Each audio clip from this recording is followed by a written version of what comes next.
அனைவருக்கும் இனிய காலை வணக்கம். 30/12/2024 காலை 6 மணி நிலவர வானிலை அமைப்பு. அதிகாரப்பூர்வ அறிக்கைக்கு இந்திய வானிலை அறிக்கையை பார்க்கவும்.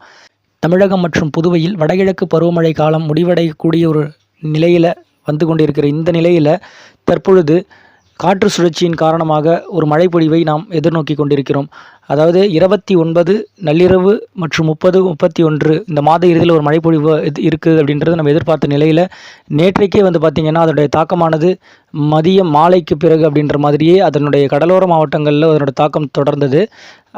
சில இடங்களில் நம்ம மாலை அறிக்கையிலே நம்ம அறிவித்திருந்தோம். கடலோர மாவட்டங்களில் கடலூர் மாவட்டம் மற்றும் புதுச்சேரியை ஒட்டி, அதாவது விழுப்புரம் மாவட்டத்தின் பகுதிகள், செய்யூர், மரக்காணம் பகுதிகளில் மழைப்பொழிவானது பதிவாக தொடங்கியுள்ளது. கடலோரத்தை நெருங்கிவிட்டது அப்படின்றது அறிவித்திருந்தோம். அதன் போலவே அந்த அறிக்கையை நம்ம பதிவிட்டு சில மணி நேரங்களிலேயே பார்த்திங்கன்னா கடலோர மாவட்டங்கள் ஆங்காங்கே மழைப்பொழிவை கொடுக்க தொடங்கியது. சென்னைக்கும் பார்த்திங்கன்னா அவ்வப்போது தூறல் துளியாக அப்படின்ற மாதிரி எட்டி பிடித்தது.